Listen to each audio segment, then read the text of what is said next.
In my first video lecture over music of Indonesia, you heard an impressive composition by Balinese composer Wayan Barata. Although I treated you to a fairly thorough formal analysis of the piece, the thrill of the performance itself can never be captured with a sound recording or with any words that I or any other commentator might say about it. So I thought it would be useful for you to see some video footage of an actual Balinese gamelan performing an extended excerpt from another of Mr. Barata's compositions. This video is fairly representative of what you might see were you to visit Bali during the tourist season, when festivals of gamelan music are plentiful, often held in temple courtyards. As you watch this video, there are some things you should notice. One is that, unlike a Western orchestra in concert, these musicians have no memory aids in front of them. That is, they're not playing from printed musical scores sitting on music stands. This, of course, means that a fantastic amount of rehearsal lies behind this performance with a prodigious amount of music committed to memory. You should also notice that there's no conductor present, as there usually is with Western orchestras.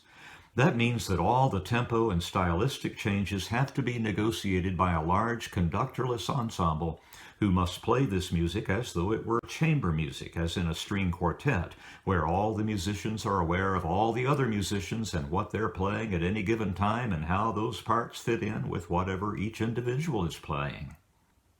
Add to that the fact that the performance has to be choreographed in a sense, because in many cases the instruments are shared by more than one player, and those players must take care that their motions do not collide. If you'll keep all those things in mind, I believe you'll find this performance both impressive and enjoyable.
In the video lecture that preceded this one, I mentioned that the gamelan tradition matured alongside shadow puppet theater, which was popular in the aristocratic courts on the islands of Java and Bali.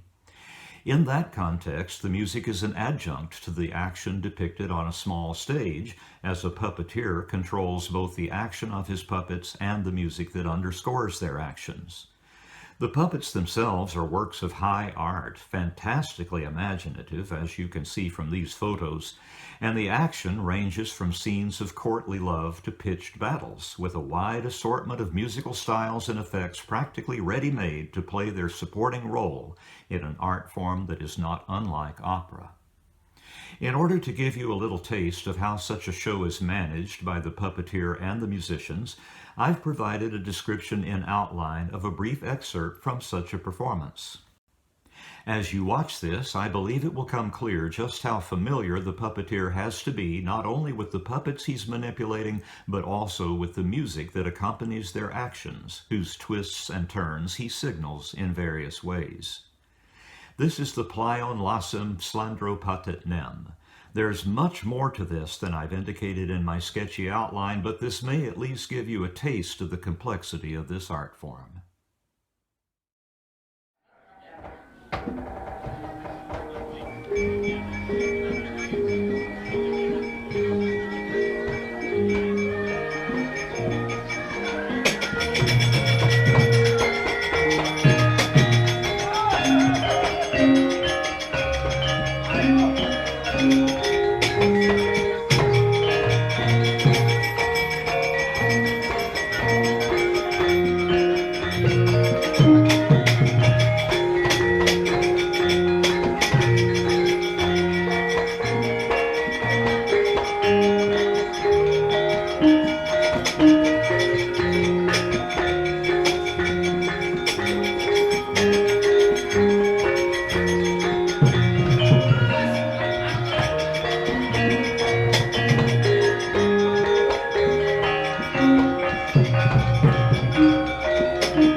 I'm going to close this abbreviated coverage of gamelan music by introducing you to some music by a remarkable Sundanese band, Krakatau. Sunda is a province in western Java, home to jazz keyboardist Dwiki Darmawan, who founded the band in the 1980s for the purpose of exploring fusion possibilities between Indonesian and Western music. They play both Western instruments and traditional gamelan instruments, with the Western stringed instruments losing their frets so that they can be played in the Slandro and Pelog scales as well as diatonically, and with Darmawan's keyboard fitted also with those Indonesian tunings. One of their most popular compositions is a jazz fusion number called Shufflendang-Shufflending, which has appeared in a number of versions in recorded form. In the video description below, I'll link you to one of those performances. I think you'll find it interesting just how much a piece can change and still be recognizably itself. The title Shufflendang-Shufflending is a composite or portmanteau, including the Western term shuffle, which was a kind of rave dance that originated in Melbourne, Australia during the 1980s and has since spread to London and beyond. The dang and ding endings of Shufflendang-Shufflending come from the drum, kendang, and the Indonesian name for a composition, gending. Before we hear this composition, I want to point out that attempts at blending musical styles had been going on in Indonesia for centuries before Krakatau took the stage, and that's true of other regions of the world as well. It's apparently an ancient impulse. For instance, the reputation of one of the most revered figures in Western music, Wolfgang Amadeus Mozart, is owing largely to that composer's knack for fusing various national styles into original music of incredible vividness, vibrancy, and beauty. That knack was no doubt fed by the young composer's having been taken on tour during his childhood by a father who recognized his son's genius and cultivated it carefully, introducing him to music and musicians from Belgium, Germany, England, France, Italy, the Netherlands, Switzerland, Slovakia, and Bohemia, in addition to the Austrian capital Vienna, where the musical life was much different and much richer from that of the small town where the composer grew up. His destiny as a musical artist would certainly have been different without all those travels in early life, and we would not have had some of the most aesthetically appealing music ever written. Music that bridges regional, national, religious, and ethnic divides might be said to have an international flavor, and such music is often celebrated for its ability to bring people together.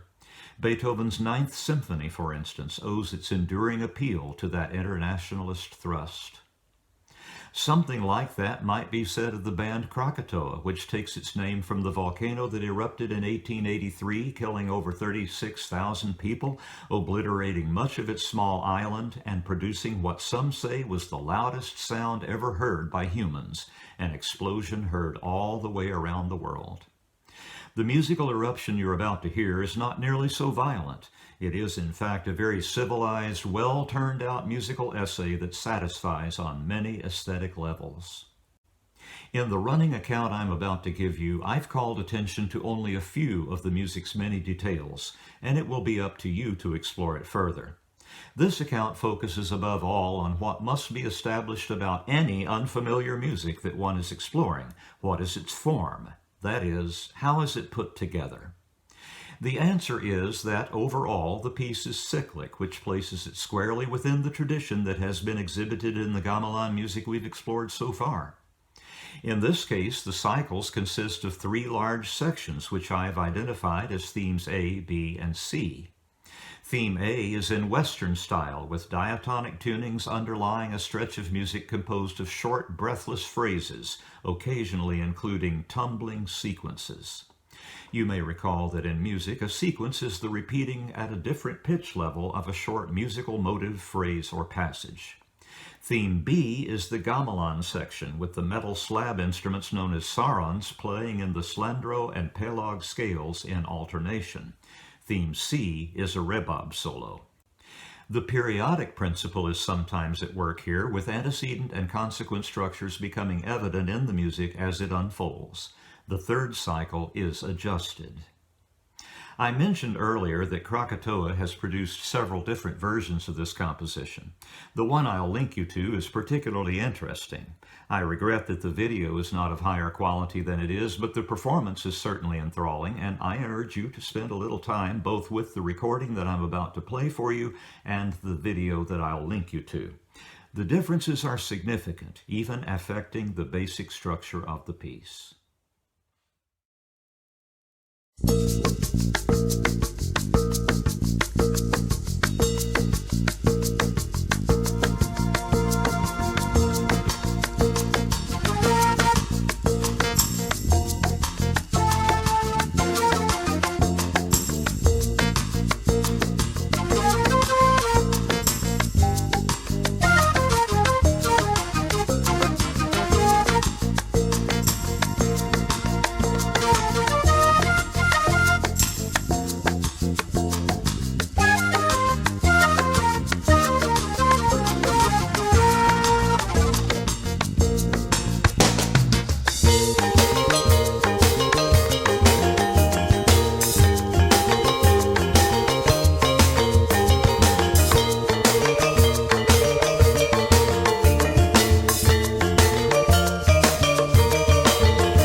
To wrap up this abbreviated unit on gamelan music, let me review with you some of the things we've covered. Indonesia is a large archipelago consisting of thousands of islands, many of them uninhabited. On two of those islands, Java and Bali, a rich tradition of gamelan music has grown up and thrived. The gamelan is a traditional Indonesian orchestra consisting mostly of tuned metallic percussion instruments. Those instruments may be categorized as I have done, by the way they're made, or as Sean Hayward has done, by the way they're played. In Dr. Hayward's taxonomy, all the gamelan instruments may be described as either colotomic, balungan, or flowering. The colotomic instruments outline the structure of the piece, the balungan instruments provide a melodic skeleton, and the flowering instruments elaborate that skeletal melody with figures in smaller, that is, faster, rhythmic values. Gamelan music is overwhelmingly polyphonic, with the polyphony achieved by adding layers of variation atop a melodic skeleton. This polyphonic ideal is shared by just two other cultures whose music sounds nothing like this one or each other, having evolved independently. Those two other cultures are Sub-Saharan Africa and Europe. The music of all three traditions is extraordinarily complex, and in Europe and Indonesia, that complex music has mostly been the domain of the aristocracy, largely on account of its complexity and the necessary expenditure. There's a lot to think about there. Gamelan music is based on two tuning systems known as slendro and pelog. The slendro scale is a 5-note scale consisting of more or less equal-sized steps, and the pelog scale is a 7-note scale consisting of larger and smaller intervals. Although this last description could apply generally to the diatonic scale of the West, the two are actually quite different in sound. Those two tuning systems, slendro and pelog, vary quite a bit from island to island and from court to court, so it's a little difficult to talk about them more specifically than I have done here. To get the specifics, you'll have to consult a specialist. Because the gamelan consists mainly of finely tuned metallic instruments, and because the building and maintaining of such instruments requires specialized knowledge and skills known only to a few, those who follow this profession, which is mostly passed down through the generations within families, are highly regarded in Indonesian society and well rewarded for their expertise. Gamelan music is played without a conductor or any kind of memory aid, which means that behind any performance you'll ever hear of it lie countless hours of rehearsal and almost superhuman feats of memorization. This is very expressive music, and it comes from a culture that values complexity and formal balance in their arts. Even the scenes of temples I've been showing you give strong evidence to the claim I just made, as do those fantastic shadow puppets. I've only been able to scratch the surface with these two video lectures, and I encourage you to explore this tradition further on your own terms. Once you're graduated and ensconced in the profession you've chosen in whatever city you end up in, I encourage you to poke around and see if there's a local gamelan group you can join for recreation. It's kind of like being in the community band or orchestra, a great way to bring some unusual music into your life and to find joy in it.